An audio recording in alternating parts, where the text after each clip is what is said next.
नमस्कार दोस्त, स्वागत है आपका अपना channel GS by Vivek sir में। भैया सभी को गुड इवनिंग, सभी को राधे राधे, सभी को हर हर महादेव। तेजी में एक बार सारे बच्चे बता देंगे, आवाज़ मेरी प्रॉपर आप तक पहुंच रही है।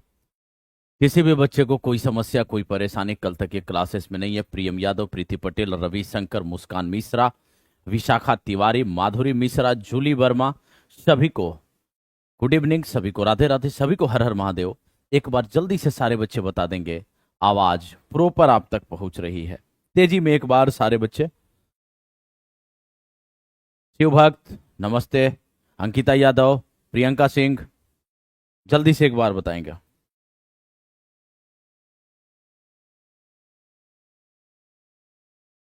आवाज प्रॉपर पहुंच रही है आप तक? हाँ, चलिए।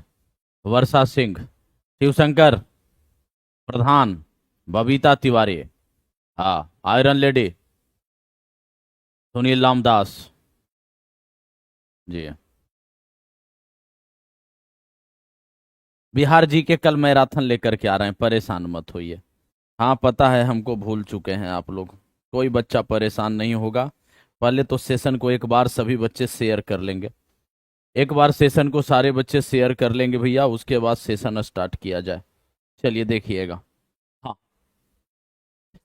ये जो आपका है, ये जनरल पेपर जो है आपका, प्रीवियस ईयर क्वेश्चन जो आया है उसके बारे में।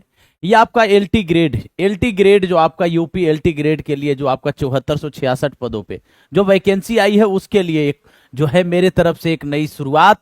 अध्यापक बैच एसएसटी और जीएस के लिए आपका live and recorded class E book provide करेंगे। सिलेबस कंप्लीट होने के बाद डाउट ग्रुप होगा, जहां पे हम आपका डाउट क्लियर करेंगे। पीडीएफ नोट्स, क्लास नोट्स आपको प्रोवाइड करेंगे। मात्र कितने में? मात्र 249 रुपए में। पूरे यूट्यूब पे सबसे अगर देखा जाए लो प्राइस का बैच आपका। हाँ चलिए, अब इसमें अगर हम बात करें तो ये मात्र आपको 1 अगस्त तक ये आपको जो है 249 में मिल रहा है। तो भैया जिनका भी एसएसटी है, अन्य सब्जेक्ट की तो हम नहीं करवा पाएंगे, लेकिन जिनका भी एसएसटी है वो इस बैच में अपने आप को इनरोल कर सकते हैं। ठीक है, हाँ, एलटी ग्रेड। उसके बाद बीपीएससी टीआरई 4.0 के लिए आपका ये हिस्ट्री स्पेशल बैच मात्र 199 रुपए में। कितने? 199 रुपए में। क्लास नोट्स पीडीएफ मिलेगा, डेली प्रैक्टिस पेपर होगा, ये बुक प्रोवाइड करेंगे। सिलेबस कंप्लीट होने के बाद टेस्ट सीरीज होगा, जो कि आपका पीवाईक्यू बेस्ड होगा भैया। ठीक है, हाँ। उसके बाद बात करें तो ये आचार्य बैच है, जो कि आपका पॉलिटी के लिए, ये बीपीएससी टीआरई 4.0 के लिए आपका पॉलिटी स्पेशल बैच है आपका। मात्र 199 का ये आपका live and recorded class E book provide करेंगे। सिलेबस कंप्लीट होगा तो डाउट ग्रुप होगा, जहां पे आप डाउट क्लियर होगा आपका, और पीडीएफ नोट्स, क्लास नोट्स मिलेगा आपको। ठीक ना? किसी भी बच्चे को समस्या होती है अगर एप्लीकेशन से संबंधित, इस नंबर पे संपर्क कर लेगा। 78701698 और 58, इस नंबर पे संपर्क कर लेगा बाबू। ठीक है, प्ले स्टोर पे जाना है, वहां पे जाकर के आपको जो है एप्लीकेशन इंस्टॉल करना है, GS by Vivek sir, registration करना है। उसके बाद पेड क्लास में जाना है, जहां से आप क्या कर सकते हैं, जो भी बैच आपको परचेज करना है आप परचेज कर सकते हैं। क्लियर है? हाँ चलिए आगे देखेंगे। Question number first, Bardoli Satyagraha का नेता कौन था? बारदोली सत्याग्रह का नेता कौन था भैया?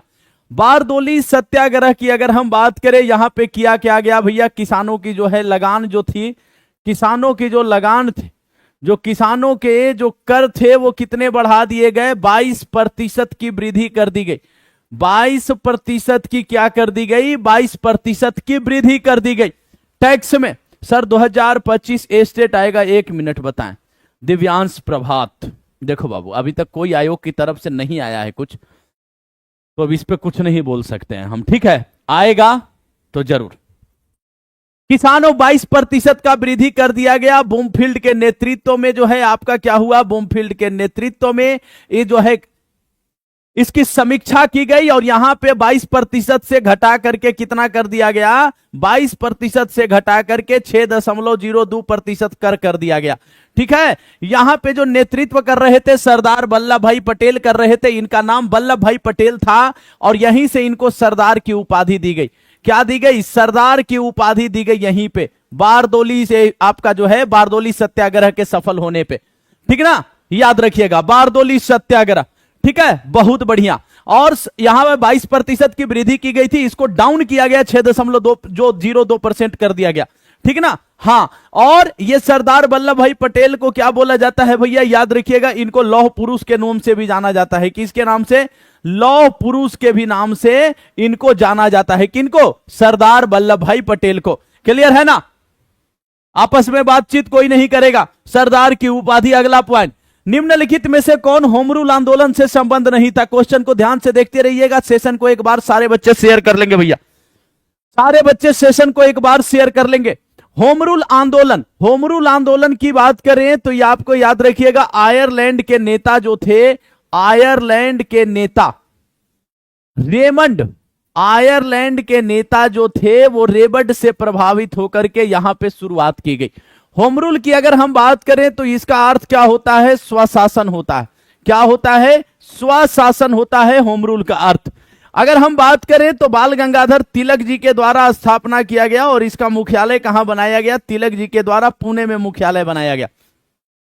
जबकि एनी बेसेंट के द्वारा जो किया गया, एनी बेसेंट के द्वारा, तो एनी बेसेंट के द्वारा जो किया गया वो इनका मद्रास के अड़यार में इनका मुख्यालय बनाया गया, मद्रास के अड़यार में मुख्यालय। दोनों का उद्देश्य एक ही था, लेकिन दोनों का विचारधारा अलग अलग था, इसलिए क्या किया गया, अलग अलग ये लीग स्थापित किए। ठीक है, सरोजनी नायडू वाला जो है थोड़ा सा नॉर्मल था, 3 लोग कहीं भी इसकी शाखा खोल सकते थे, 3 लोग कहीं भी क्या कर सकते थे, कहीं भी इसकी शाखा खोल सकते थे, इसकी शाखा खोल सकते थे, इसकी शाखा खोल सकते थे, याद रखिएगा, 3 लोग कहीं भी इसकी शाखा। अगर आपसे पूछे कि होम रूल लीग का कारण क्या था स्टार्ट करने का, होम रूल का स्टार्ट करने का कारण क्या था, जल्दी से बताएंगे, जल्दी से बताएंगे। अब यहां पे देखिए कौन होम रूल लीग से संबंध नहीं था। अगर हम बात करें तो एनी बेसेंट के तरफ से आपके जो है जवाहरलाल नेहरू भी उनके लीग में शामिल थे, सरोजनी नायडू भी शामिल थी, लेकिन यहां पे प्रत्यक्ष रूप से जो है होम रूल लीग से संबंध कौन नहीं थी, तो सरोजनी नायडू का संबंध नहीं। ये दोनों को संस्थापक के रूप में देखा जाता है। किसके रूप में, संस्थापक के रूप में देखा जाता है। समझ गए बात को, हाँ, संस्थापक के रूप में देखा जाता है, सदस्य बने थे लीग का। हाँ, कारण क्या था, जल्दी से, कारण क्या था, देखिए कारण ये है 1916 का समय है, ये होम रूल का 1916 का समय। तिलक को 1908 में जेल में भेजा गया है, कहां, बर्मा, मांडले, मांडले भेजा गया है। और मांडले जब भेजा गया है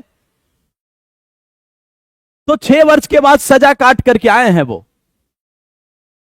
6 वर्ष के बाद सजा काट करके आए हैं। तो यहां पे एक पॉइंट तो ये कि वो 6 वर्ष पे सजा काट करके आए हैं, तो एक प्लेटफॉर्म तैयार करना है आप फिर से उनको, किनको, बाल गंगाधर तिलक को। उसके बाद आपका प्रथम विश्व युद्ध जो हुआ है उस दौरान भारत की स्थिति, आर्थिक स्थिति क्या हो गई, आर्थिक स्थिति चरमरा चुकी है प्रथम विश्व युद्ध के दौरान ही। अब बीच में ही आपका 1914 से स्टार्ट हुआ, 16 आते आते स्थिति चरमराने लगी है। और यही कारण आगे जाकर के असहयोग आंदोलन के बारे में भी बोलेगा, क्या है, हाँ, असहयोग आंदोलन के बारे में भी जाकर के यही कारण बनेगा, प्रथम विश्व युद्ध से उत्पन्न आर्थिक समस्या। समझ गए, हाँ, गीता रहस्य लिखा गया, हाँ, वही मांडले बर्मा में 1908 में भेजा गया था, क्योंकि 1908 में मुजफ्फरपुर बमकांड जो हुआ था ना, उसमें क्या था कि वो गुणगान कर दिए थे क्रांतिकारियों के। कौन, बाल गंगाधर तिलक अपनी पत्रिका केसरी में। क्लियर है, चलिए, किसने 1920 में बिहार प्रादेशिक कांग्रेस कमेटी की स्थापना की, जल्दी से एक बार तेजी में सारे बच्चे, हाँ,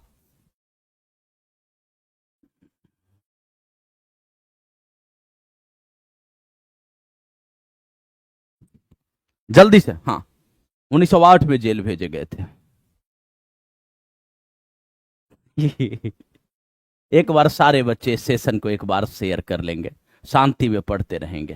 हाँ, चलिए, कहता है 1920 में बिहार प्रादेशिक कांग्रेस कमेटी की स्थापना की अगर बात करेगा तो डॉक्टर राजेंद्र प्रसाद की अध्यक्षता में बिहार प्रादेशिक कांग्रेस कमेटी की क्या हुई थी, आपका जो है डॉक्टर राजेंद्र प्रसाद। बी और सी का है लगा रहे। अनुग्रह नारायण सिन्हा, जयप्रकाश नारायण नहीं भैया, जयप्रकाश नारायण का संबंध सोशलिस्ट पार्टी से है, इनका संबंध सोशलिस्ट पार्टी से, इनका संबंध सोशलिस्ट पार्टी से, ठीक ना। इनका संबंध किससे है? सोशलिस्ट पार्टी से। इनका संबंध अगर बात करेंगे बिहार प्रांतीय जो कांग्रेस कमिटी थी, बिहार प्रांतीय कांग्रेस कमिटी जो थी, उसकी 1910 के अधिवेशन की अध्यक्षता किए थे। 1910 के अधिवेशन की अध्यक्षता, आधुनिक बिहार के अधिवेशन की। अनुग्रह नारायण सिन्हा है नहीं, सच्चिदानंद सिन्हा थे वो।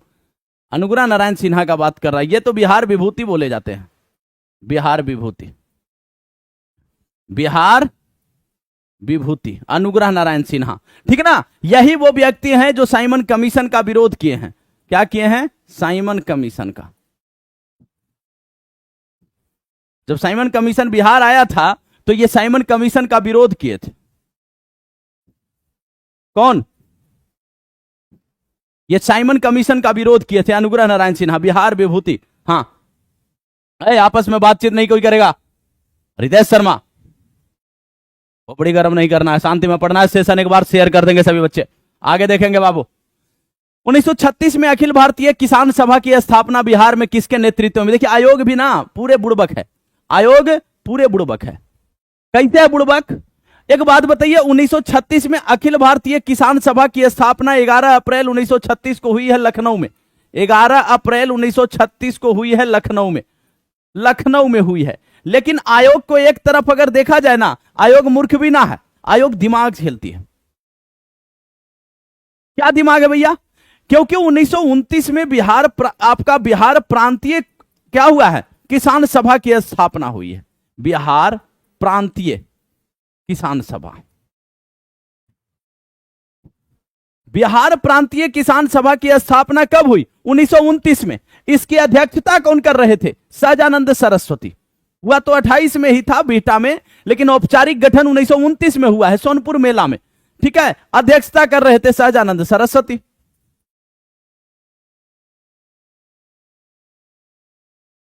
सहजानंद सरस्वती अध्यक्षता कर रहे थे। अब सेम सहजानंद सरस्वती भी आकर के 1936 में लखनऊ में अखिल भारतीय किसान सभा की स्थापना कर दिए। समझ गया बात को? हाँ, तो दोनों जगह एक ही। तो आयोग क्या की कि यहां पे बिहार डाल करके बच्चा को कंफ्यूज करना चाहिए। भाई बिहार में 1929 में ही कर दिए थे, बिहार में 1929 में ही कर दिए थे, ठीक है ना। 1936 में यह अखिल भारतीय स्तर पे हुआ।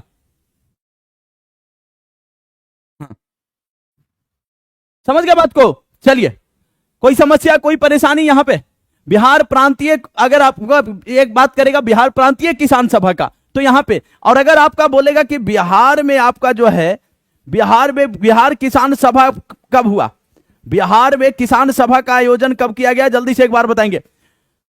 बिहार प्रांतीय किसान सम्मेलन नहीं, बिहार प्रांतीय किसान सभा की आपका क्या हुआ था? एक सभा, एक सम्मेलन किया गया था। कब? 1922-23 में। 1922-23 में, 1922-23 में किसके नेतृत्व में? श्री कृष्ण सिंह मोहम्मद जुबैर, श्री कृष्ण सिंह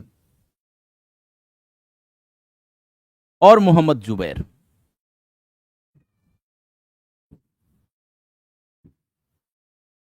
श्री कृष्ण सिंह और मोहम्मद जुबैर के नेतृत्व में, ठीक है ना। याद रखिएगा 1922-23 में।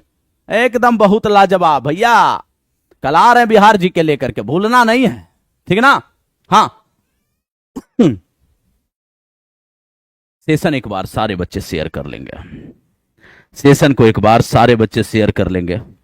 हाँ जल्दी से। मैं इडली खा रहा था। रेगिस्तान में पाए जाने वाले जंतु, रेगिस्तान में पाए जाने वाले जंतु कहलाते हैं। यह शब्द जो दिया है थोड़ा ध्यान से देखेंगे एक बार। रेगिस्तान मतलब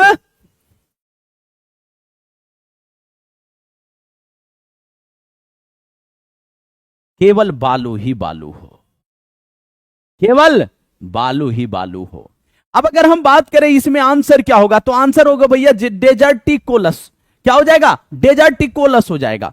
ये लैटिन शब्द है, ये लैटिन शब्द है, ये लैटिन शब्द है। डेजर्ट का बात करें, डेजर्ट का अर्थ होता है रेगिस्तान,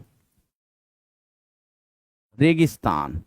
और कोलस की बात करें तो इसमें होता है कि इसमें निवासी, जो निवास करने वाले, निवास करने वाले,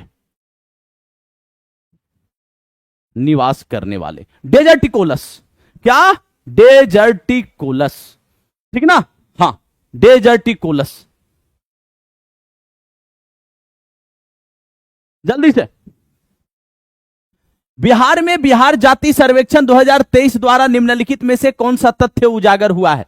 देखिए, जाति जनगणना, जो कि इस बार जो है, पिछली बार हम चूक गए थे, टीआरई 3 के समय हम चूक गए थे री एग्जाम में।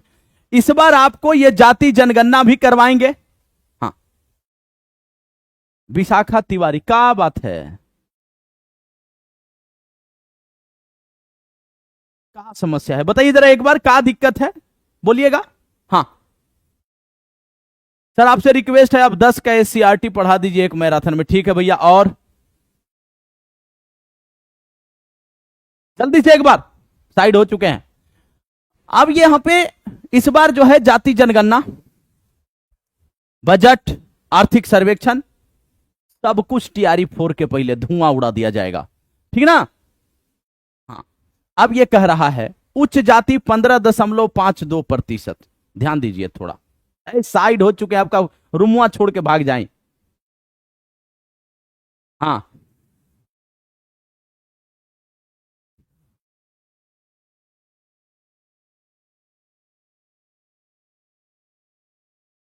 ज्योग्राफी करवाने के लिए, हाँ ठीक है, ज्योग्राफी ले आएंगे, थोड़ा समय का चलते ऐसा हो रहा है।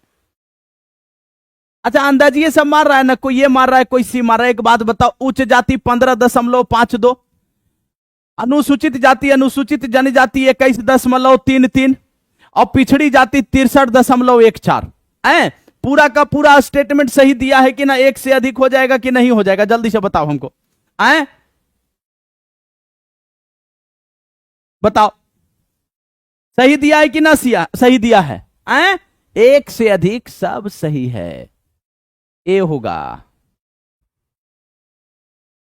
हाँ,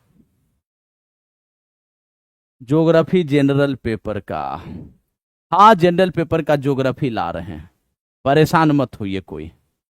भारत और जापान द्वारा संयुक्त सैन्य अभ्यास 25 फरवरी 2024 को राजस्थान के महाजन क्षेत्र में आयोजित किया गया। देखिए क्वेश्चन कैसा पूछा जाता है, करेंट भी पूछा जा रहा है, तो कोई तोप नहीं पूछा जा रहा है, ठीक है?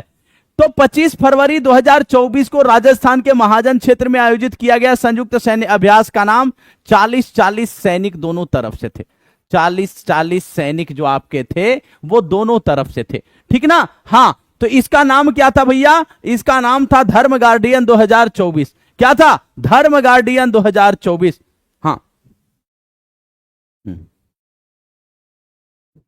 जल्दी से देखो, आज गलती है ना, सेशन शेयर ना कर रहा है, गलत बात है कि ना? गलत बात है, सेशन एक बार शेयर कर दो जरा सारे बच्चे। किस फसल को नदी में नहीं उगाया जा सकता है?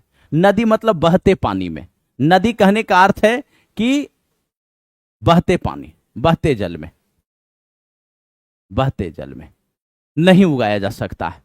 अब देखिए, सिंघाड़ा का बात करेंगे, सिंघाड़ा जो है बहते जल में नहीं, ये भी अस्थिर जल में होता है, ये अस्थिर जल में होता है, ठीक है? कमल की बात करें, ये तो और दलदली में होता है, जलते जल में नहीं होगा। मखाना की बात करें, ये भी अस्थिर में होता है। तो नदी में कौन होगा? उपयुक्त में से कोई नहीं, हाँ, नहीं उगाया जा सकता है, कोई नहीं उगाया जाएगा, इसमें से कोई उगाया ही ना जाएगा, समझ गए? हाँ, कौन नहीं उगाया जा सकता है? एक मिनट, कौन उगाया जा सकता है? तो उपयुक्त में से कोई नहीं। कौन नहीं उगाया जा सकता है? तो उपयुक्त में से एक से अधिक।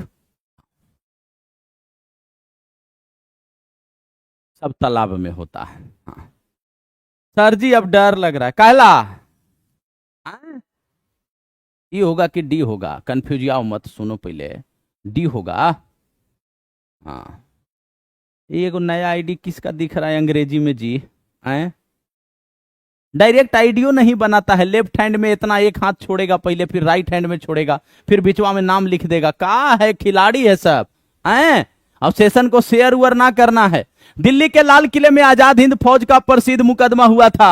हाँ, लाल किले से आई आवाज, सहगल ढिल्लो शाहनवाज। याद है सबको? हाँ, प्रेम सहगल।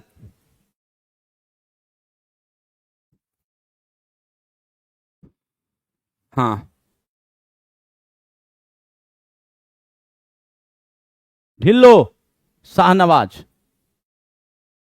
तो लाल किले से आई आवाज, सहगल ढिल्लो शाहनवाज। सहगल ढिल्लो और शाहनवाज। लाल किले से आई आवाज, सहगल ढिल्लो शाहनवाज। समझ गए? हां, जिसको आईएनए ट्रायल भी बोला जाता है। क्या बोला जाता है? आईएनए ट्रायल भी बोला जाता है इसको। हां, सहगल ढिल्लो शाहनवाज, इन तीनों पे मुकदमा चलाया गया था। हाँ, और इन्हीं मुकदमा में यह बोला जाता है भैया कि कई ऐसे लोग जो थे, इनका और नौसेना लोगों का जो विद्रोह हुआ था आपका 18 फरवरी 1946 वाला, इसमें कई ऐसे लोग थे, जैसे भूला भाई देसाई थे, के एन काटजू थे, कैलाश नाथ काटजू, जवाहरलाल नेहरू थे। ये सब कई वर्षों के बाद कोट पहने थे, मतलब वो वकील वाला, यानी इनके बचाव के लिए। हरित हाइड्रोजन प्राप्ति का कौन सा तरीका है? अब बताओ जरा, हरित हाइड्रोजन प्राप्ति कैसे किया जा सकता है? हरित हाइड्रोजन प्राप्ति, ऑब्टेनिंग ग्रीन हाइड्रोजन, कैसे प्राप्त किया जाएगा? देखिए, ये जो आपका है, ये कहता है दो तरीका है। एक तो है बायोमास, एक तो है बायोमास, इससे प्राप्त किया जाएगा। और एक है इलेक्ट्रोलाइसिस, एक है इलेक्ट्रोलाइसिस। इलेक्ट्रोलाइसिस में क्या होगा कि जो नवीकरणीय ऊर्जा है, एक होता है नवीकरणीय, एक होता है अनवीकरणीय। तो नवीकरणीय ऊर्जा है, नवीकरणीय ऊर्जा है ना, नवीकरणीय ऊर्जा कौन कौन है? तो अगर आपसे नवीकरणीय ऊर्जा पूछे तो आप लगाइएगा कि जैसे सूर्य ऊर्जा है, सौर है। सूर्य से प्राप्त होने वाली ऊर्जा कभी खत्म होगी क्या? नहीं खत्म होगी। हवा कभी चलना बंद होगा क्या? कभी बंद नहीं होगा, ठीक ना? तो नवीकरणीय है, नवीकरणीय। इससे अगर सौर ऊर्जा आपका जो है, ये नवीकरणीय ऊर्जा से जो उत्पादन होगा विद्युत, आप देखे होंगे जल से भी विद्युत उत्पादन होता है। सौर ऊर्जा देख ही रहे हैं, लाइट उट में प्रयोग हो रहा है कई जगह। इससे उत्पादन होगा जो बिजली, इससे क्या किया जाए कि ऑक्सीजन और हाइड्रोजन को अलग किया जाए। ऑक्सीजन अलग और हाइड्रोजन अलग, और हाइड्रोजन अलग, ठीक ना? तो ये इलेक्ट्रोलाइसिस है, जिससे हाइड्रोजन प्राप्ति क्या किया जा सकता है? हरित हाइड्रोजन प्राप्त किया जा सकता है। तो एक बायोमास और एक आपका इलेक्ट्रोलाइसिस, याद रखिएगा। हां, जल्दी से, कोई दिक्कत हो, कोई परेशानी हो, तुरंत बताइए। कौन सी तकनीक मृत को पुनर्जीवित दिखा सकती है? अभी बहुत सारा देख रहे हैं रील, जिसमें देखते हैं कि शादी हो रहा है, लोग बैठा हुआ है, सामने से देख रहे हैं कि उसके जो पिताजी जिसकी मृत्यु हो गई, वो एकदम आराम से आ रहे हैं, और ये लोग देख करके इमोशनल हो जा रहे हैं। आप लोग भी इंस्टा यूट्यूब पे ऐसा वीडियो देख रहे हैं, ये सब किसका कमाल है? जल्दी से बताएं। डीप फेक का कमाल है, करेगा उल्टी पुल्टी काम। डीप फेक में क्या हो रहा है? डीप फेक में मुड़िया ना जोड़ दे रहा है इधर से उधर, फोटो ना खाली एडिट मार रहा है। एआई का कमाल है ये एआई का कमाल हो रहा है, डीप फेक का नहीं, एआई का कमाल है। समझ गए? हां, कि जो मृत हो चुके हैं उनको भी जिंदा दिखा दे रहा है। सेशन एक बार सारे बच्चे शेयर कर देंगे, सेशन एक बार सारे बच्चे शेयर कर देंगे गुरु। 2024 के जीवित सूचकांक आकलन में कौन सा देश भारत से बेहतर है? हां, लिविंग इंडेक्स असेसमेंट, यानी मानव विकास सूचकांक भी जिसको बोला जाता है, क्या बोला जाता है? मानव विकास सूचकांक बोला जाता है, मानव विकास सूचकांक भी बोला जाता है जिसको। इसमें अगर बात करें तो नाइजीरिया, पाकिस्तान या बांग्लादेश, तो भारत का अगर देखेंगे, भारत जहां इसमें 130वें स्थान पे आता है, बांग्लादेश 129वें स्थान पे आ गया है। बांग्लादेश 129वें स्थान पे आ गया है। एआई है भैया, एआई है। हां, जल्दी से बताएंगे। कह रहा है कि कौन सा देश भारत से बेहतर है, तो कह रहे हैं कि पाकिस्तान भारत से बेहतर है। पाकिस्तान है, बांग्लादेश ना है, भारत से एक पोजीशन पहले, भारत 130 पे जाता है, 129वें पे चल गया। हाँ जल्दी बताएंगे, भारत 130 पे, ये 129वें पे है। जल्दी से।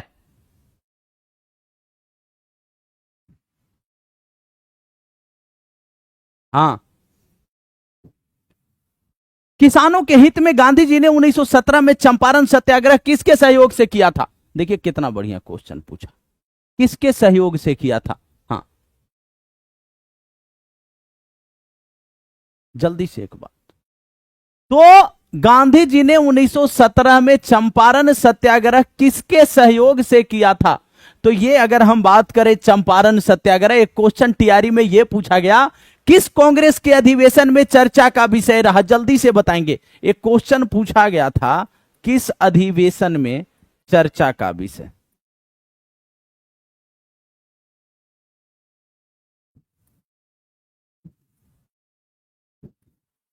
तेजी में एक बार सारे बच्चे, किस अधिवेशन में, ये आपका टीआरई में पूछा गया क्वेश्चन है, किस अधिवेशन में चर्चा का विषय रहा? लखनऊ अधिवेशन में। किसमें? लखनऊ अधिवेशन में।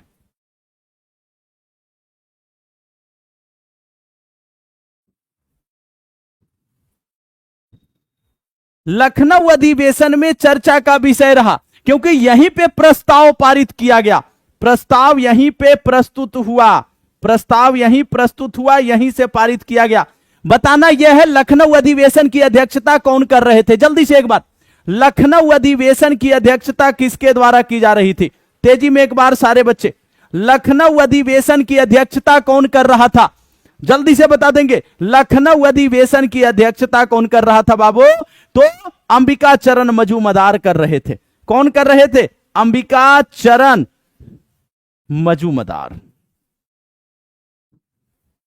अंबिका चरण मजूमदार जो है वो अध्यक्षता कर रहे थे इस अधिवेशन की। ये प्रस्ताव कौन प्रस्तुत किया था? जल्दी से बताएंगे, प्रस्ताव कौन प्रस्तुत किया? चंपारण से किसानों के नीलों से संबंधित जो समस्या थी, तिनकठिया प्रणाली था, 3/20 का बात था, यह कौन प्रस्ताव प्रस्तुत किया था?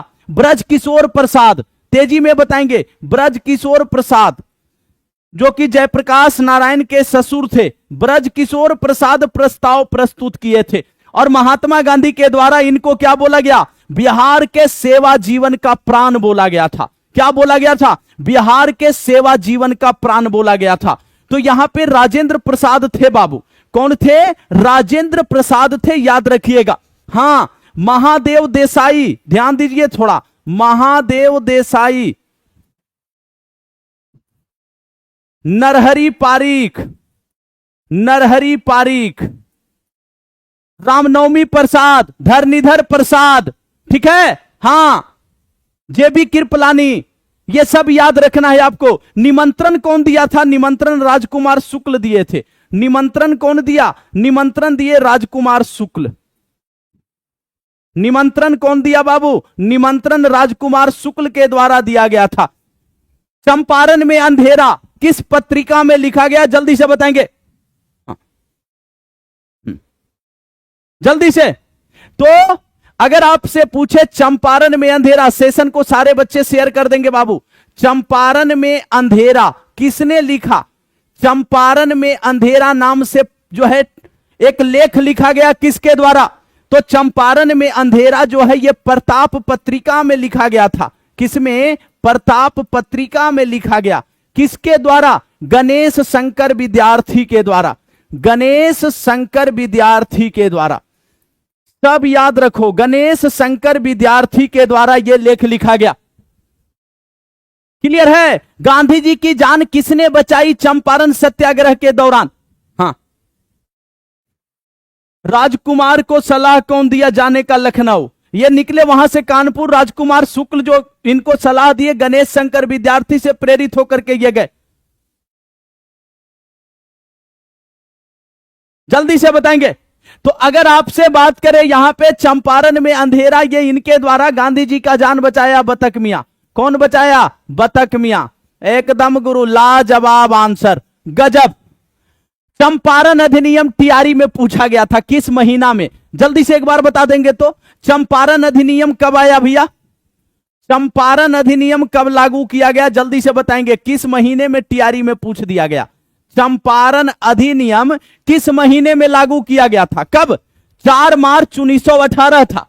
क्या था? 4 मार्च 1918।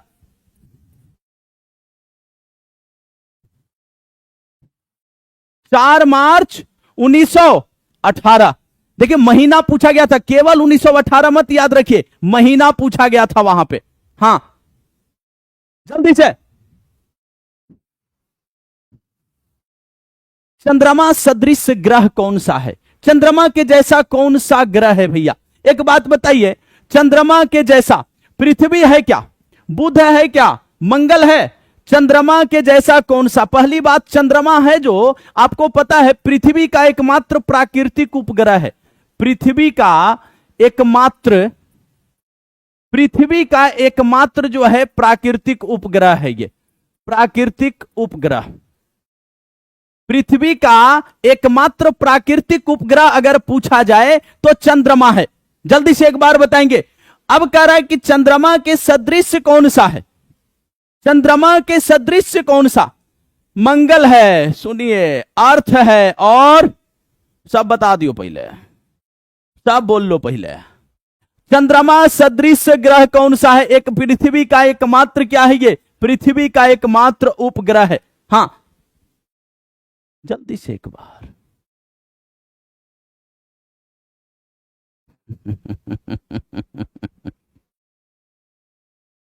हाँ कोई बात ना है, सब लगा लीजिए। हाँ सब लगा लीजिए।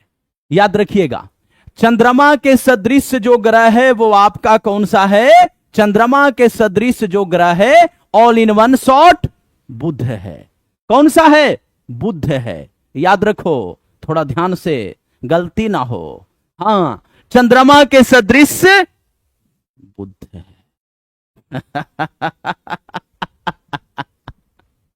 अरे दृश्य पूछ रहा है, जो दिखता है वैसा। चंद्रमा के सदृश, समान बिल्कुल। कहेंगे ना, हो गया ना खेल। बढ़िया से ज्योग्राफी पे फोकस करना पड़ेगा गुरु, मामला गड़बड़ चल रहा है। और याद रखिएगा, बुध और शुक्र, बुध और शुक्र ये दो ऐसे ग्रह हैं जिनका कोई उपग्रह नहीं है, जिनका कोई उपग्रह नहीं, जिनका कोई उपग्रह नहीं है। समझ गए बात को? हां जीवाश्म के आधार पर मानव उत्पत्ति केंद्र कौन सा है? मानवों की उत्पत्ति कहां से मानी जाती है जीवाश्म के आधार पर? जल्दी से बताएंगे। सर आप ऐसे काहे हंसते हैं? तो ना हंसना भी बंद कर दें का? गुरु सेशन एक बार शेयर कर देंगे जल्दी से।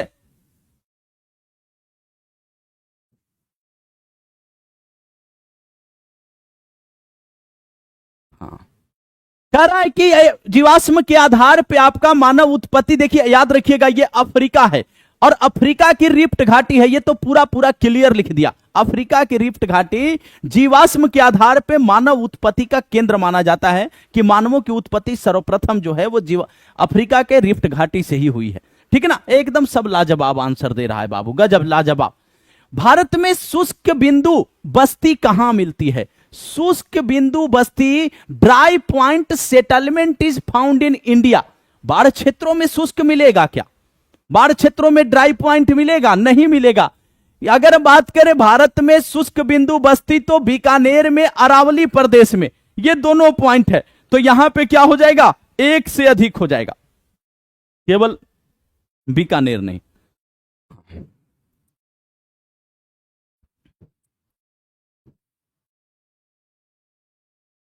अब सेशन शेयर नहीं हो रहा है, ये भी गलत बात है। आए सेशन एक बार जोरदार अंदाज में शेयर किया जाए।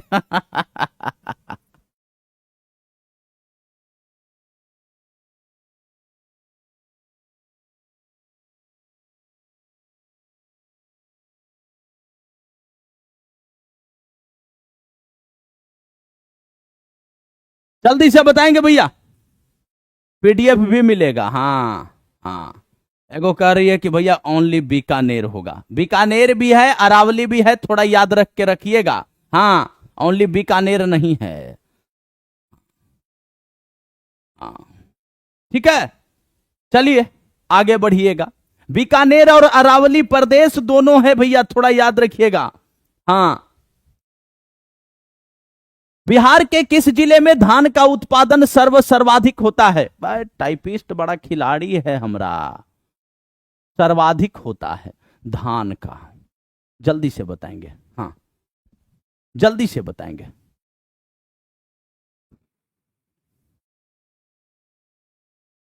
तेजी में एक बार। अब देखिए, बिहार के किस जिले में धान का उत्पादन सर्वाधिक होता है? धान, सर्वाधिक साक्षरता।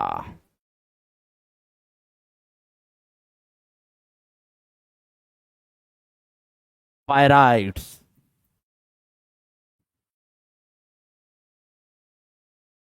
चूना पत्थर। इतना पॉइंट पूछेगा, इतना पॉइंट पूछेगा, याद रखिएगा। तब लगाइए जाकर के रोहतास। क्या लगाइए? रोहतास लगाइए जाकर के, समझ गए? हाँ, धान ज्यादा, सर्वाधिक साक्षरता यहां पे, जिसमें सर्वाधिक पुरुष साक्षरता, सर्वाधिक महिला साक्षरता।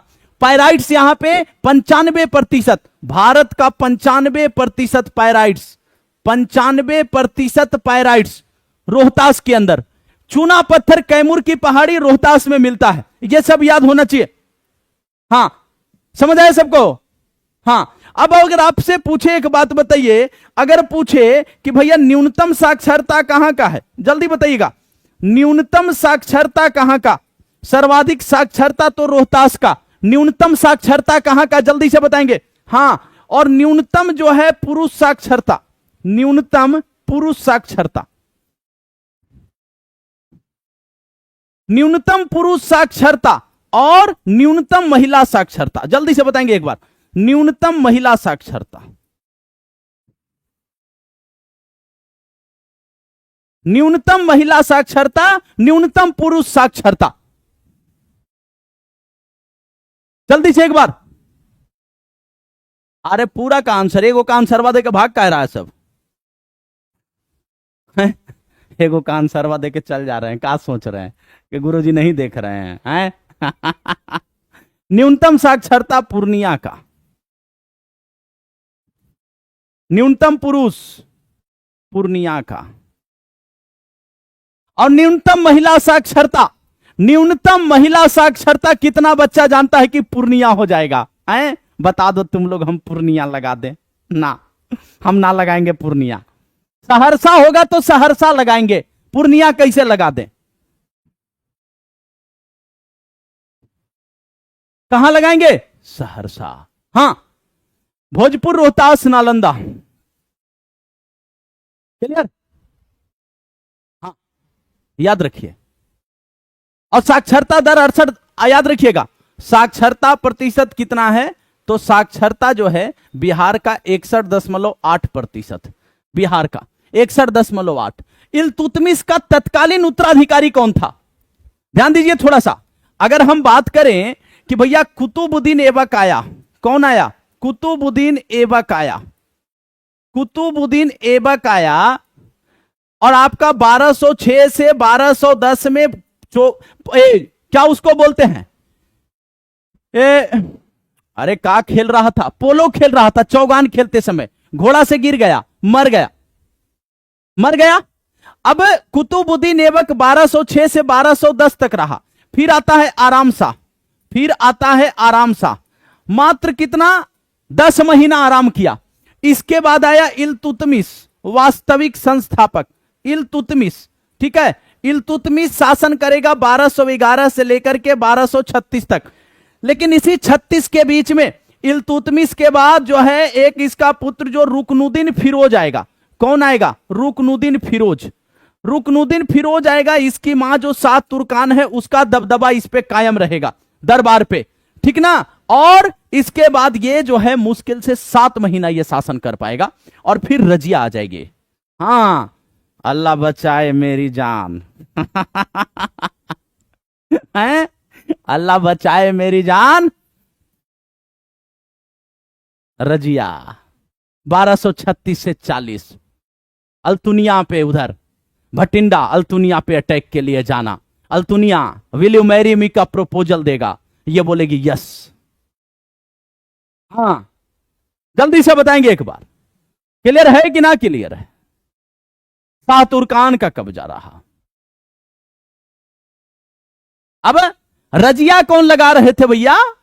तत्कालीन उत्तराधिकारी पूछा है तो तत्कालीन में लगाइए रुकनुद्दीन को। हाँ, जल्दी से। अरे बाप रे बाप, अंकिता यादव, हम आधे बोलते हैं लेकिन आप पूरा कर देते हैं। याद रखिएगा, गुलाम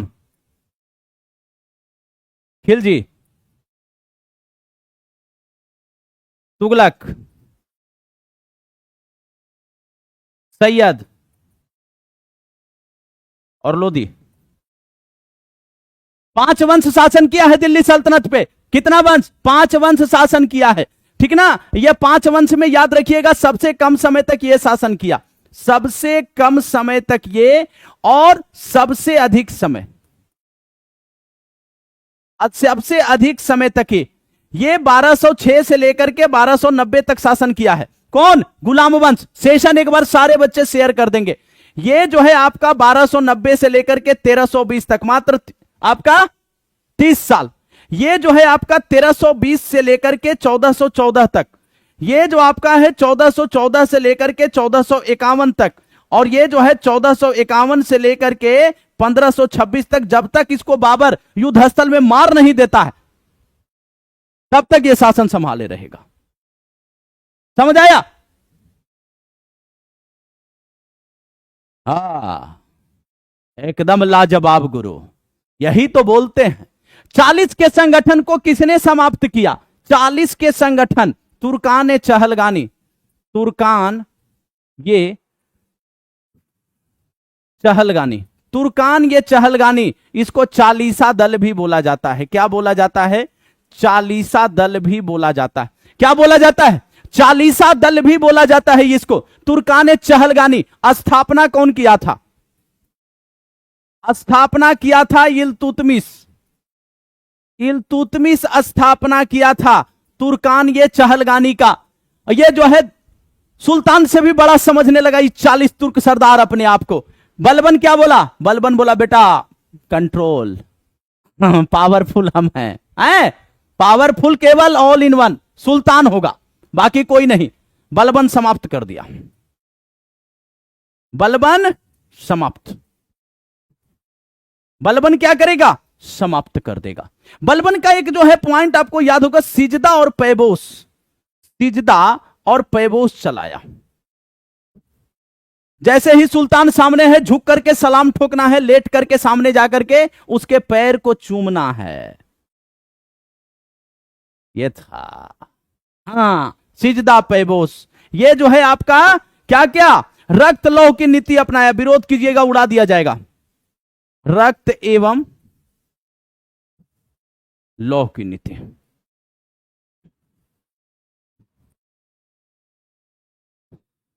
समझ आ रहा है ना? समझ आ रहा नहीं आ रहा? पहले ये बताओ। हाँ, जल्दी से बताओ पहले। हाँ,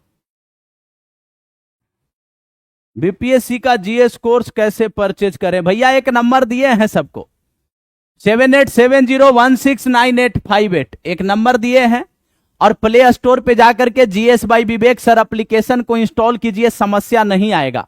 बाकी आता है नंबर, उसी के लिए दिए हैं, आप हमसे संपर्क कीजिए, ठीक ना? एक सिंगल पॉइंट दिक्कत नहीं होगा। तो यहां पे चालीसा के संगठन को समाप्त किसने किया? बलबन ने किया। किसने? बलबन ने किया।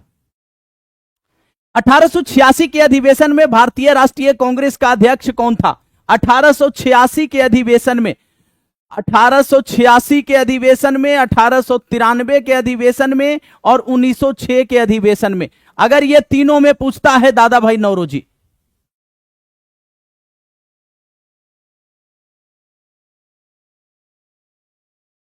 दादा भाई नौरोजी क्या हो जाएंगे? दादा भाई नौरोजी हो जाएंगे। डब्ल्यू.सी. बनर्जी, वोमेश चंद्र बनर्जी, 1885, 1885 पहला अधिवेशन होगा। उसमें बंबई गोकुल तेजपाल संस्कृत महाविद्यालय, ठीक ना। गोपाल कृष्ण गोखले 1905 बनारस अधिवेशन, उस 1905 बनारस अधिवेशन। स्वशासन की मांग पहली बार, किसकी? स्वशासन की मांग पहली बार, याद रखिएगा। स्वशासन की मांग 1905 में ही सर्वेंट्स ऑफ इंडिया सोसाइटी की स्थापना, महात्मा गांधी के राजनीतिक गुरु। हाँ जल्दी से, 72 लोग उपस्थित। यही न कहते हैं गुरु, मैं इडली खा रहा था, इसने मुझे धक्का मारा, इडली गिर गया, मैंने कहा से सॉरी, इसने नहीं बोला, सोमुल्लू का नाम लिया और सोमुल्लू ने राणा तुंगा। चलिए जल्दी से बताएंगे, क्लियर मामला। हाँ तो दादा भाई नौरोजी के बारे में बात करेगा, याद रखिएगा। यही यहां पे क्या किए थे? स्वराज शब्द पहली बार 1906 में, स्वराज शब्द पहली बार। Grand old man of India, grand old man of India, grand old man of India.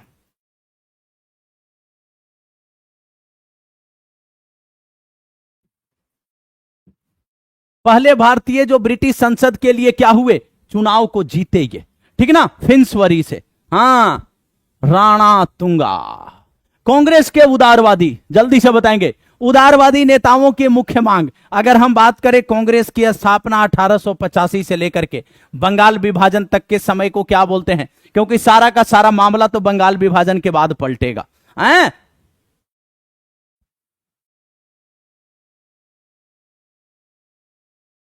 अरे ये गो मूवी का डायलॉग है। हाँ एगो मूवी का डायलॉग है, एगो मूवी आया है सनी देओल का, जाट मूवी है, उसी में बोलता है से सॉरी।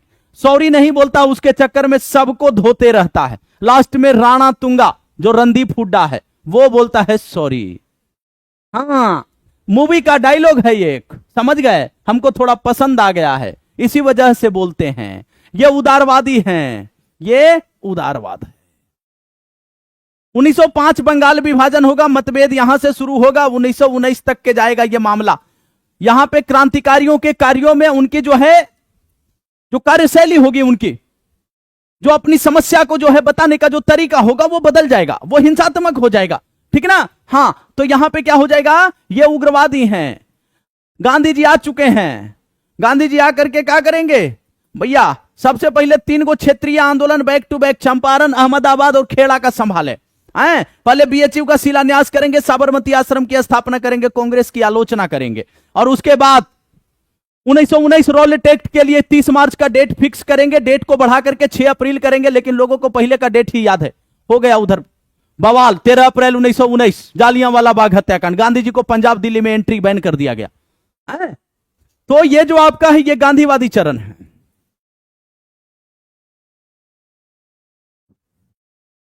ये गांधीवादी चरण। प्रशासनिक सुधार की मांग बोली, बोली भैया अखिल भारतीय सेवाओं का जो एग्जाम केवल लंदन में करवा रहे हो, भारत में भी कराओ, ठीक ना। हाँ विधान परिषद में चुनावी सिद्धांत के प्रारंभ को बात बोली, निष्ठावान चरित्र, तो यहां पे ए बी हो गया, ठीक ना। तो यहां पे क्या हो गया? उपयुक्त में से एक से अधिक हो गया, उपयुक्त में से एक से अधिक हो गया, एकदम लाजवाब। सब बच्चा तेज हो गया भैया, सब बच्चा तेज हो गया।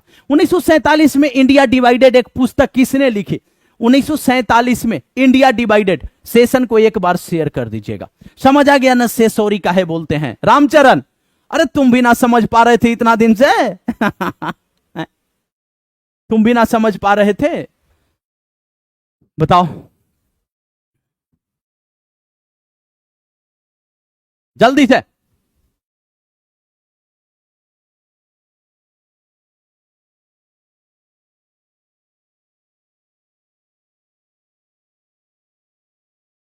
क्या हो जाएगा? कौन लगा रहा है? पेंड्रेल मून, बीजी तिलक, राजेंद्र प्रसाद।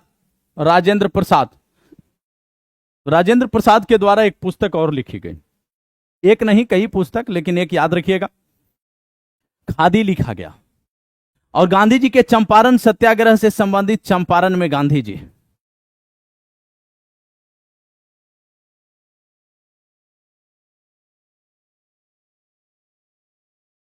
चंपारण में गांधी जी, ठीक ना?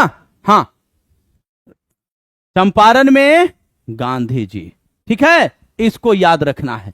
राजेंद्र प्रसाद के बारे में याद रखिएगा, इनका जन्मस्थल जो है वो जीरादेई है, जन्मस्थल जीरादेई।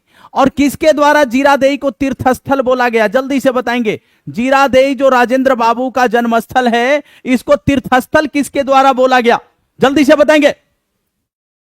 हाँ, जल्दी से। चंपारण में गांधी जी, एकदम सही बात। किसके द्वारा बोला गया? अरे बाप रे बाप, रामचरण, क्या बात है, हॉलीवुड का मूवी देख रहा है, कह रहा है हिंदी मूवी कम देखते हैं। हमारा तो हॉलीवुड समझे में नहीं आता, वो कार टेक्नोलॉजी इतना दिखाता है, मशीन आता है, राक्षस आ जाता है, उड़ने लगता है, कुछ ना समझ में आता है। याद रखिएगा, गांधी जी बोले थे, जीरादेई को गांधी जी तीर्थ स्थान बोले हैं। गांधी जी क्या बोले हैं? तीर्थ स्थान बोले हैं। क्या बोले हैं? तीर्थ स्थान बोले हैं, ठीक ना? हाँ,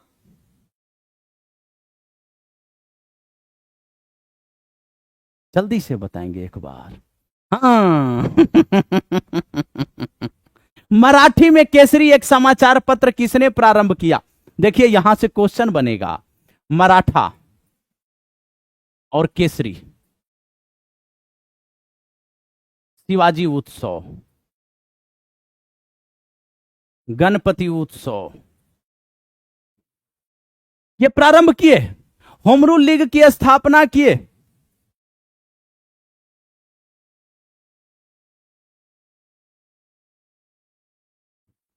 किसका फोन है भैया, एक मिनट। हाँ चलिए, प्लसवा ले ली तबे बतियाई। होम रूल लीग की स्थापना, गीता रहस्य, भारतीय अशांति का जनक किसके द्वारा बोला गया? इनको अशांति का जनक बोला गया, और उसके खिलाफ चल गए ये कहां? उसके खिलाफ लंदन केस करने चले गए थे। हाँ ठीक ना? हाँ, क्या केस करने? तो भारतीय अशांति का जनक सिरोल के द्वारा, इंडियन अर्नस्ट के लेखक वेलेंटाइन सिरोल के द्वारा इनको क्या बोला गया? इनको भारतीय अशांति का जनक बोला गया था। वो इंडियन अर्नस्ट का लेखक वेलेंटाइन सिरोल था, समझ गए? हाँ, तो सिरोल के द्वारा इनको भारतीय अशांति का जनक बोला गया था, याद रखिएगा। हाँ, तो यहां पे कौन हो जाएंगे? केसरी पत्रिका, बीजी तिलक। कौन? बीजी तिलक, बाल गंगाधर तिलक।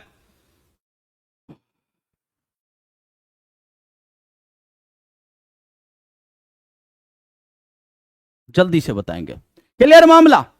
हाँ, जैसे बताए थे कि जब वैदिक सभ्यता पढ़ते हैं तो वैदिक सभ्यता में बोला गया ये जो आर्य लोग हैं कहां से आए हैं? इनका कहना था कि भाई आर्य लोग जो है जो उत्तरी ध्रुव से आया है। दयानंद सरस्वती का कहना था कि वो तिब्बत से आए, जबकि जर्मन विद्वान मैक्स मूलर का कहना था कि भाई वो मध्य एशिया से आए थे। ईरान का जेंदा अवेस्ता जो है वो ऋग्वेद से समानता रखता है, तो बस मान लिया गया कि मध्य एशिया से आए थे। क्लियर सबका? आगे बढ़ेंगे अगले क्वेश्चन की तरफ। लाहौर में पूर्ण स्वतंत्रता का प्रस्ताव पास किया गया। तेजी में एक बार सारे बच्चे बढ़िया से, आपस में बातचीत कोई नहीं करेगा, जल्दी से बताएंगे। हाँ, समझ आ रहा है सबको? मध्य एशिया ही माना गया है। ये कौन दाल में काला कर रहा है? देखिए, पूर्ण स्वतंत्रता पूर्ण स्वराज का प्रस्ताव 1929 कांग्रेस का अधिवेशन, लाहौर अधिवेशन।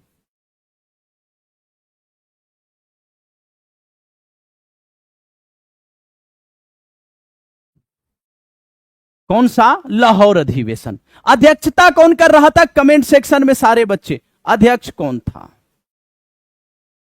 अध्यक्ष कौन था बाबू? अध्यक्ष जो थे वो जवाहरलाल नेहरू थे। क्यों ऐसा किया गया? आखिर क्यों ऐसा किया गया? याद रखिए, क्योंकि मोतीलाल नेहरू की अगुवाई में जो नेहरू रिपोर्ट तैयार की गई थी उसमें डोमिनियन स्टेटस का बात किया गया था। सुभाष चंद्र बोस, जवाहरलाल नेहरू दोनों इस बात से खफा थे कि भाई अब डोमिनियन स्टेटस का समय नहीं है, अब हमको चाहिए पूर्ण स्वराज। इंडियन इंडिपेंडेंट लीग की स्थापना कर दिए पार्टी की, और 1929 में इसी प्रेशर में क्या किए कि अब भैया डोमिनियन स्टेटस नहीं जो नेहरू रिपोर्ट के द्वारा बताया गया है, अब हमको चाहिए पूर्ण स्वराज, और पूर्ण स्वराज का बात बोले। जबकि अगर आपसे बोले स्वराज का बात, स्वराज 1906 किसके द्वारा? दादा भाई नौरोजी।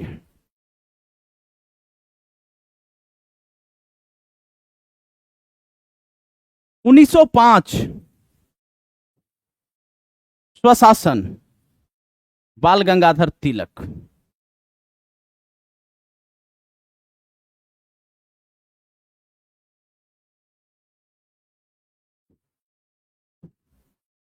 बाल गंगाधर तिलक एकदम लाजवाब भैया। हाँ, तो 1929 कांग्रेस अधिवेशन, यहीं पे याद रखिएगा कि रावी नदी के किनारे झंडा फहराया गया। रावी नदी के किनारे यहीं पे क्या किया गया? झंडा फहराया गया, झंडा फहराया गया। और यही वाला याद रखना है कि यहीं पे घोषणा किया गया क्या?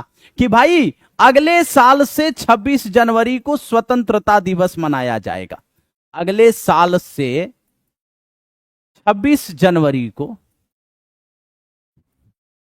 क्या मनाया जाएगा? स्वतंत्रता दिवस। 1930 में पहली बार स्वतंत्रता मनाई गई, स्वतंत्रता दिवस।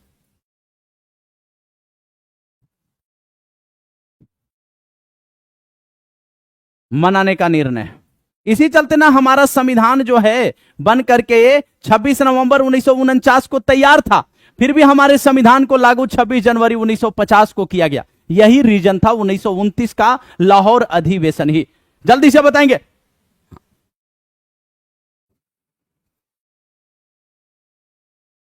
हाँ, तो अब हमारा देश तो 15 अगस्त 1947 को आजाद हो गया, तो अब डेट को तो याद रखना था ना, 26 जनवरी वाला। तो क्या किया गया? बोला गया कि भाई संविधान को लागू कर दो इस दिन। 16 अनुच्छेद लागू कर दिया गया 26 नवंबर 1949 को, और पूरे संविधान को लागू करने का बात है 26 जनवरी 1950 को लागू किया गया। कॉन्सेप्ट को समझते हुए चलिएगा, ठीक ना? यह बहुत आवश्यक है। कई क्वेश्चन ऐसे आप डेली कर रहे हैं ना, बहुत ऐसा क्वेश्चन आता है जो आपके समझ पे आधारित होता है, उसमें रटेंगे तो आप भूल जाएंगे। समझ पे आधारित एक दूसरे से कोरिलेटेड होता है, अंतर्निहित होता है। अगर समझ गए हैं, कितना भी आयोग उल्टा पुल्टा कर दे आप पकड़ लेंगे, लेकिन अगर रटे हैं रटू तोता जैसा, तो थोड़ा सा आयोग अगर ऊपर नीचे मॉडरेट की, आप वहीं पे ढेर हो जाएंगे। समझ गए? हाँ, आसिफ नवाज का बात है, हाँ? संविधान को इंतजार करना पड़ा, इसी चलते ना बोलते हैं कि कितना है कि भैया पॉइंट को समझिए। अपने प्रसिद्ध दांडी मार्च के साथ गांधी जी ने कब सविनय अवज्ञा आंदोलन प्रारंभ किया? कोई क्वेश्चन में फंसेगा? मुस्कान मिश्रा। चिराग जी कौन है? सेशन एक बार सारे बच्चे शेयर कर देंगे भैया। हाँ, जल्दी से कराए। अपने प्रसिद्ध दांडी मार्च के साथ गांधी जी ने कब सविनय अवज्ञा आंदोलन प्रारंभ किया? सदफ, बड़ा एकदम स्टिकर आ रहा है हंसने वाला, क्या बात है? शांति से पढ़ना है। 10 मार्च, 11 मार्च, दांडी मार्च के साथ गांधी जी ने कब सविनय अवज्ञा आंदोलन प्रारंभ किया था? 12 मार्च 1930 को। 12 मार्च 1930 को। देखिए कितना तेज बच्चा है, ये ऑप्शन लगा करके खुश हो रहा है। देखिए, अब ये कह रहा है दांडी मार्च के साथ गांधी जी ने कब सविनय अवज्ञा आंदोलन प्रारंभ किया था? 10 मार्च, 11 मार्च या 12 मार्च? क्या हो जाएगा यहां पे? गलती कौन कर रहा है? 12 मार्च 1930 को गांधी जी क्या किए? साबरमती से दांडी की यात्रा किए। कितना ओवर कॉन्फिडेंस में है कि मैं मॉडर्न हिस्ट्री बहुत पढ़ लिया हूं।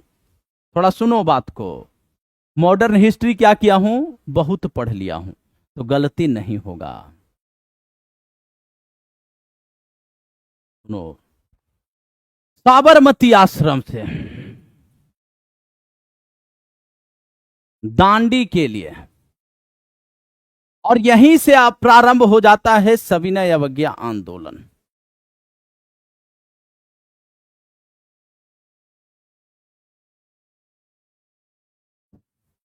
बारह मार्च 1930 को निकलेंगे यहां से, 6 अप्रैल को पहुंचेंगे दांडी।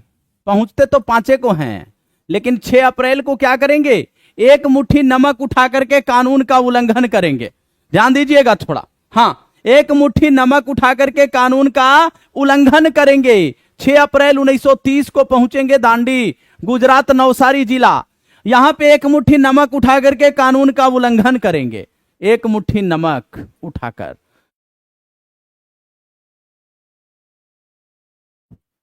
अब बताओ। हाँ, जल्दी से एक बार बताएंगे। हाँ, जल्दी से एक बार। अभी क्या पूछ रहा है क्वेश्चन, थोड़ा ध्यान से देखिएगा। हाँ, अब देखिए थोड़ा। अब ये कह रहा है यहां से बिहार के एकमात्र कौन थे? एकमात्र बिहार के, एकमात्र बिहार के गिरिवरधारी चौधरी, गिरिवरधारी चौधरी थे। गिरिवरधारी चौधरी थे। गांधी जी ने कब सविनय अवज्ञा आंदोलन प्रारंभ किया? दांडी मार्च के साथ ही होगा। अब सुनो। हाँ, क्या हो जाएगा यहां पे? बताओ जरा।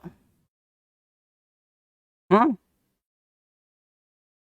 सुनो, दांडी मार्च प्रारंभ करने का बात अगर बोले तो यहां पे 12 मार्च 1930 लगा दो। लेकिन इसके साथ गांधी जी कब सविनय अवज्ञा? तो ये आपका 6 अप्रैल को नमक उठा करके कानून का उल्लंघन करेंगे, और इसी के साथ ये सविनय अवज्ञा प्रारंभ हो जाएगा।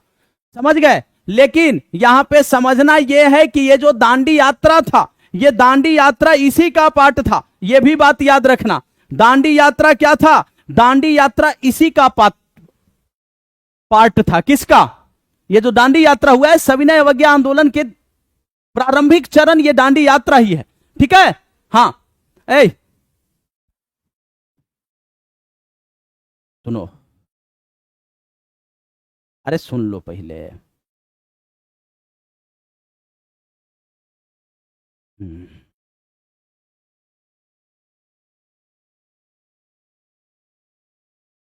हाँ, सब तेज है। हाँ हाँ, एकदम खुश रहो। 4 स्टेटमेंट मॉडर्न हिस्ट्री में ढेर हो जाइयो। हाँ, हम लोग राइट बोले थे, बहुत राइट हैं आप लोग। हाँ, अवज्ञा मतलब कहने का अर्थ है कि आज्ञा का उल्लंघन करना, आज्ञा का उल्लंघन करना। क्लियर है सबका? चलिए, बहुत लॉलीपॉप क्वेश्चन दे रहे हैं। मेरा टारगेट इसमें पता है 32 से 35 क्वेश्चन करना डेली का है। 32 से 35 क्वेश्चन डेली करने का मेरा टारगेट है। ठीक ना? हाँ, 32 से 35 क्वेश्चन करने का मेरा डेली का टारगेट है। इसमें 35 क्वेश्चन हम इस दौरान कर ले। ठीक है? हाँ, तो चलिए इसका आंसर कमेंट सेक्शन में बता देंगे। सेशन कैसा लगा ये जरूर बता देंगे, और मिलते हैं कल सुबह 10 बजे। मैराथन, भारतीय राष्ट्रीय आंदोलन, एंशिएंट मेडिएवल इन आपका, ठीक है, प्राचीन मध्यकालीन भारत भी होगा उसमें, भारतीय राज व्यवस्था होगी, बिहार जीके होगा। ठीक ना? हाँ, तो बहुत बहुत धन्यवाद भैया सभी को। कमेंट सेक्शन में जरूर बताएंगे सेशन कैसा लगा है, और कल जरूर जुड़ेंगे। और 8 बजे एनसीईआरटी की क्लास में। बहुत बहुत धन्यवाद।